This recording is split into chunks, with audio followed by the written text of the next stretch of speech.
पिछले एपिसोड में हमने देखा था कि चेंतियान की फाइट उस एल्डर के साथ हो चुकी थी। एल्डर यहाँ पर अपनी पावर का यूज करते हुए चेंतियान को मारने की कोशिश कर रहा होता है, लेकिन चेंतियान भी अपनी पावर का इस्तेमाल करके उसको बहुत मारता है। एल्डर यहाँ पर सेंट रैन के ऊपर मौजूद था और चेंतियान मार्शल किंग रैन पे ही होता है, तो इस वजह से दोनों की पावर में बहुत सारा डिफरेंस था। तो एल्डर इस चीज का फायदा उठाते हुए चेंतियान को बहुत मारता है, पर तब चेंतियान ने बीच फाइट के दौरान ही अपना ब्रेक थ्रू कर लिया था, जिस वजह से वो पहुंच जाता है मार्शल वेनरेबल रैन के ऊपर। और इसके बाद तो एल्डर का बचना उसके सामने नामुमकिन लग रहा था। मार मार कर उसने एल्डर की बुरी हालत कर दी थी। तब यहाँ पर एल्डर सेल्फ डिस्ट्रक्टिंग टेक्निक का यूज कर लेता है। इस वजह से वो तो मारा गया था, लेकिन उसके मरने की वजह से वहां पर एक ऐसा ट्रिब्यूलेशन क्रिएट हुआ था जो चेंतियान को मारने की कोशिश कर रहा होता है, जिसके बाद यहाँ से ये एपिसोड शुरू होता है। तो इस एपिसोड की शुरुआत में जैसे ही चेंतियान उस ट्रिब्यूलेशन के अंदर गया था, वो किसी और ही जगह पर आकर पहुंच जाता है। यहाँ पर आने के बाद उसको भी नहीं पता कि वो यहाँ पर आया कैसे और ये कैसी जगह है। वहाँ पर एक दूसरा बंदा मौजूद था जिसका नाम होता है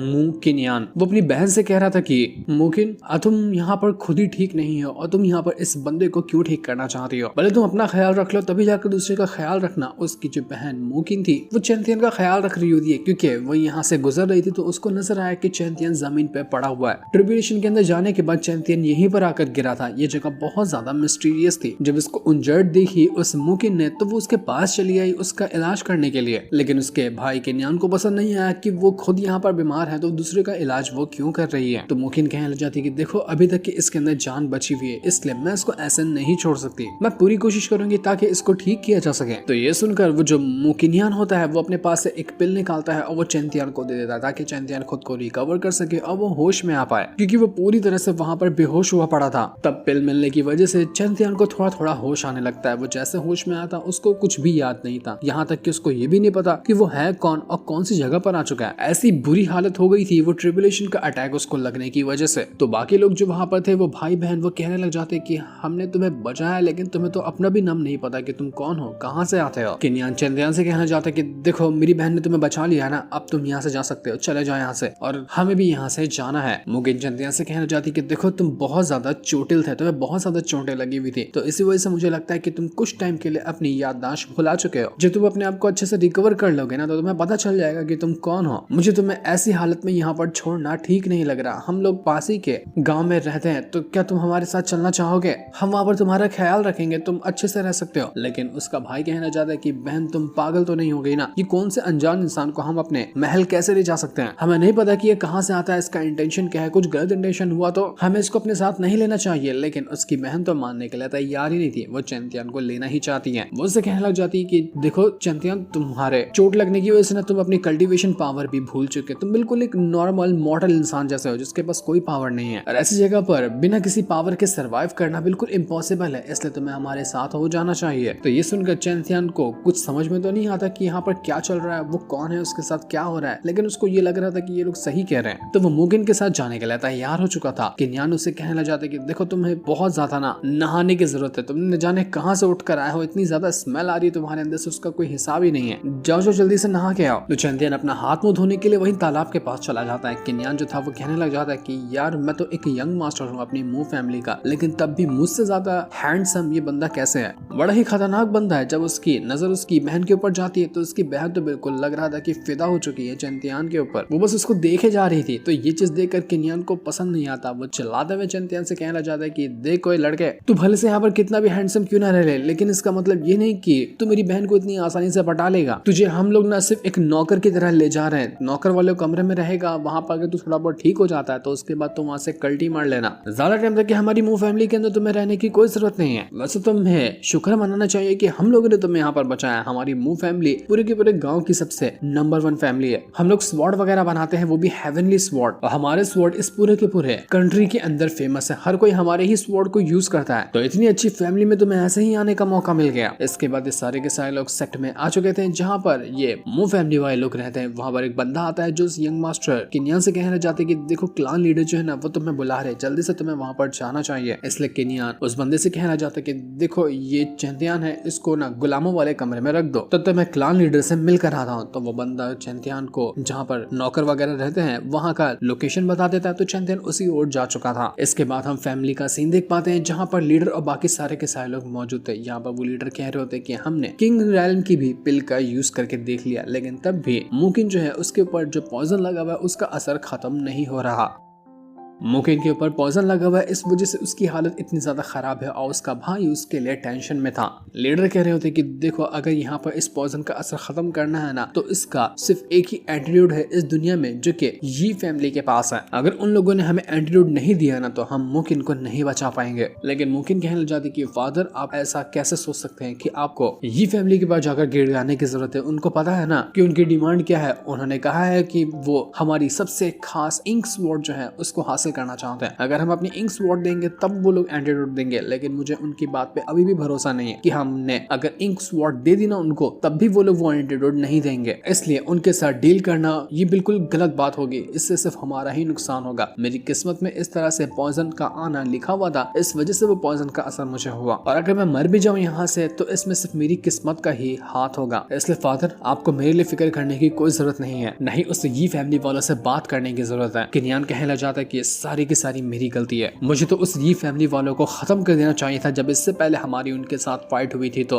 लेकिन मैं ही कमजोर रह गया। इस वजह से मैं उनका मुकाबला नहीं कर पाया। उन्हीं लोगों ने मोकिन तुम्हारे अंदर वो पॉइजन को डाला है और आखिर हम यहाँ पर उनसे कैसे डील कर सकते हैं। हम उनके सामने ही गिड़गाने जाए कि वो एंटीडोट दे दे तुम्हें बचाने के लिए? नहीं, मैं जाऊंगा पूरी की पूरी ये फैमिली को खत्म करके तुम्हारे लिए वो एंटीडोट लाऊंगा ताकि तुम्हें ठीक किया जा सके। तुम फिक्र मत करना, मैं तुम्हारा भाई तुम्हारे साथ है, तुम्हें कुछ भी नहीं होगा। दूसरी तरफ हम चेंतियान को देखते हैं। वो आगे बढ़ते हुए नौकरों वाले कमरे में नहीं गया था बल्कि उस जगह पर आ चुका था जहाँ पर ये मू फैमिली वाले लोग अपनी स्वॉर्ड वगैरह बनाते हैं। चेंतियान को अभी भी नहीं पता था कि यहाँ पर चल क्या रहा है, स्वॉर्ड कैसे बनाई जाती है, यहाँ पर क्या काम होता है। वो बस आगे ही बढ़ता जा रहा था तो वहाँ पर एक एल्डर होता है जो कि स्वॉर्ड बनाने के काम में लगा हुआ था। चेंतियान उसको देख कर कहना चाहता है कि अच्छा तो इसका मतलब इस तरह से स्वॉर्ड बनाई जाती है, मुझे तो पता ही नहीं था कि स्वॉर्ड को कैसे बनाते हैं। ये देखकर वो एल्डर बिल्कुल हैरान हो जाता है कि आखिर तुम होकर और तुम्हारी हिम्मत कैसे हुई इस फॉरबिडन इलाके के अंदर आने की। यहाँ पर आउटसाइडर का आना बिल्कुल मना है। वो तुरंत अपनी पावर का यूज करते हुए अपनी स्वॉर्ड को फेंक देता है चेंतियान की तरफ ताकि वो उसकी जान ले सके। लेकिन चेंतियान एक सेकंड के अंदर ही उसके स्वॉर्ड के अटैक से बच चुका था, उसको कुछ हुआ ही नहीं। ये देखकर वो जो एल्डर होता है वो तुरंत अपनी पावर को एक्टिवेट करता है। वो अपने स्वॉर्ड इंटेंट की पावर का यूज कर रहा था। अगर कोई नॉर्मल बंदा यहाँ पर मौजूद हो तो उसके स्वॉर्ड इंटेंट की वजह से वो जमीन के अंदर ही धंस जाएगा। लेकिन चेंतियान को मानो उसके ऊपर कोई असर ही नहीं हुआ। ऐसा लग रहा था कि उसके पास स्वॉर्ड इंटेंट गिर ही नहीं रहा। चेंतियान यहाँ पर एल्डर से कहने लग जाता है कि देखिए एल्डर, माफ करना, मैं गलती से यहाँ पर आ गया। मैं तो नौकरों वाला कमरा ढूंढ रहा था लेकिन आगे बढ़ते बढ़ते मैं यहाँ पर आ गया। मेरा ऐसा कोई इंटेंशन नहीं था यहाँ आने का। वैसे मैं एक नौकर हूँ जिसे किनियान और मुकिन ने रास्ते से उठाकर यहाँ पर लाया है। आज ही मैं यहाँ पर आया, मुझे कुछ पता नहीं है इस फैमिली के बारे में। और हाँ, मैं जानना चाहता हूँ कि स्वॉर्ड को कैसे बनाया जाता है क्योंकि मुझे ये देखकर बहुत अच्छा लगा कि आप कैसे स्वॉर्ड बनाते हैं। तो ये देखकर वो एल्डर बिल्कुल सोच में पड़ चुका था। वो उसे कहना चाहते कि तुम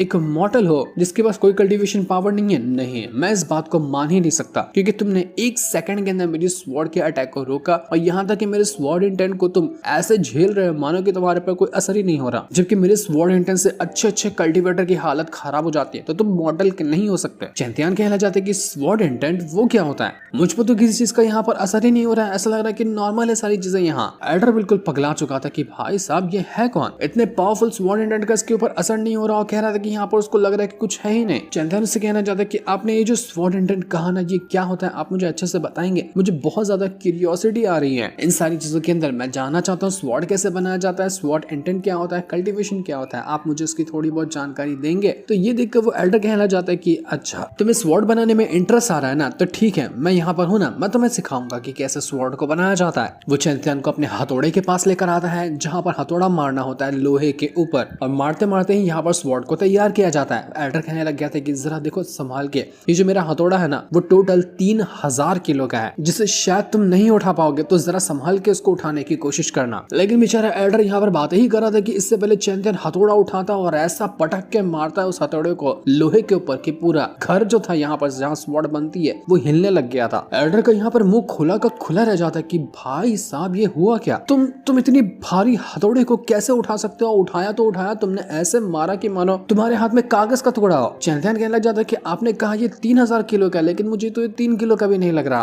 ये तो बिल्कुल एकदम हल्का सा है। तो चैंपियन को थोड़ा सा और टेस्ट करने के लिए वो जो एल्डर था वो यहाँ पर एकदम गर्म लोहा निकालता है और चैंपियन से कहना चाहते हैं कि देखो इसके ऊपर तुम हथौड़ा मारते जाओ, मैं देखना चाहता हूँ कि तुम यहाँ पर स्वॉर्ड तैयार कर पाते हो या नहीं पाते हो। मोटा सा गर्म लोहा था, उस पर हथौड़ा मारते रहेंगे तो पतला बिल्कुल स्वॉर्ड के शेप में आएगा और एक स्वॉर्ड बनाने में अच्छे से अच्छे कल्टीवेटर की पूरी जान निकल जाती है क्योंकि बहुत ताकत से उसको मारना पड़ता है। तो यही चीज वो चैंपियन की टेस्ट करना चाह रहा था। चैंपियन एक के बाद एक करते हुए ऐसे हथौड़ा मार रहा था उस लोहे के ऊपर कि मानो यहाँ पर उसको कुछ असर ही ना हो रहा हो। एक बार के अंदर इतना प्रेशर लगता है उस लोहे के ऊपर कि मानो कोई दूसरा अगर बंदा जो कि एल्डर वहां पर खड़ा है उसके 10 बार अटैक करने में भी उतना प्रेशर नहीं पड़ता लोहे के ऊपर।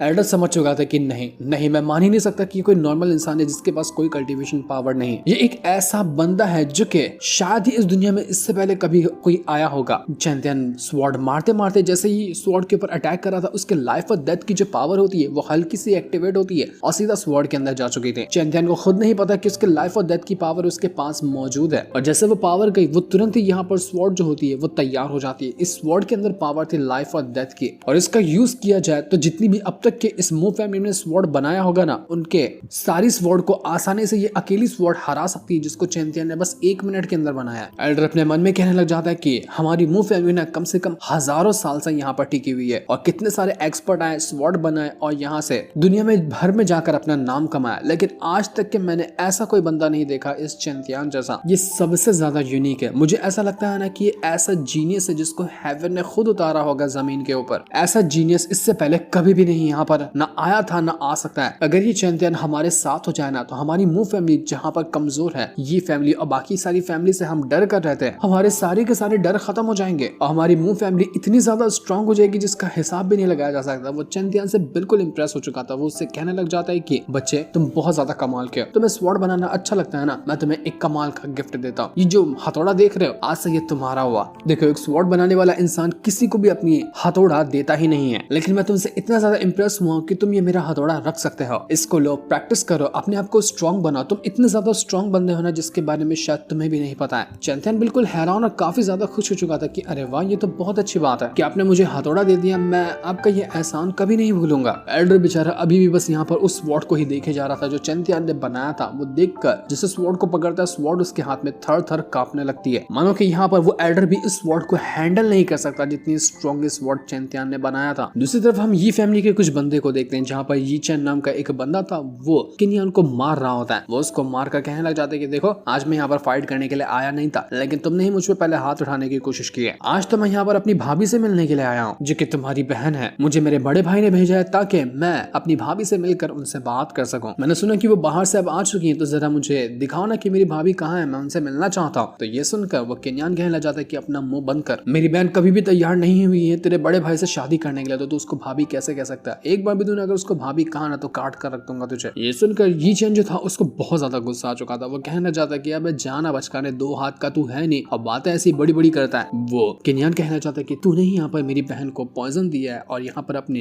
गंदे मुंह से उसका नाम ले रहा है, उसको भाभी कह के बुला रहा है। शर्म नहीं आती है तुझे? तेरी वजह से ही मेरी बहन इतनी ज्यादा तकलीफों से गुजर रही है। यहाँ पर किनियन और कुछ कह पाता कि इससे पहले ही बीच में चैंपियन आकर पहुंच जाता है। वो हथौड़ा लेकर आया हुआ था। किनियन उससे कहना चाहता है कि देखो चैंपियन तुम्हें यहाँ पर नहीं आना चाहिए, ये जगह नहीं है कि तुम बीच में आओ और टांग घुसाओ, तुम्हें चोट लग जाएगी, तुम साइड हो जाओ। लेकिन चैंपियन वहां से नहीं जाता। वो जो यी चैन था वो कहने लग जाता है कि देखो तो मू फैमिली वालों को अब इनके पास कोई कल्टीवेटर बचा ही नहीं है, तो ये लोग नौकरों को बुलाते हैं इनको अपने आप को प्रोटेक्ट करवाने के लिए। देखो जरा एक नौकर आया है इस किनियन को बचाने के लिए, तो ठीक है नौकर, पहले मैं तेरा ही गेम खत्म कर देता हूँ, उसके बाद मैं इस किनियन को मार डालूंगा। वो तुरंत अपनी पावर का यूज करते हुए एक बहुत ही ब्रूटल स्लैश अटैक निकालता है और चैंपियन की तरफ ही वो बढ़ा चुका था ताकि वो चैंपियन की जान ले सके। लेकिन चैंपियन जैसे ही अपनी हथौड़े का यूज करता है, उसका हथौड़ा एक ही बार के अंदर उसके स्लैश अटैक को डिस्ट्रॉय करता है और पूरी की पूरी जगह यहाँ पर हिल चुकी थी। सारे के सारे लोग देखकर दंग रह जाते कि चैंपियन ने इतने पावरफुल स्लैश अटैक को कैसे एक बार के अंदर रोक लिया। जिससे इनको दिखाते साथ ही ये वाला एपिसोड यहीं पर एंड हो जाता है। Thanks for watching.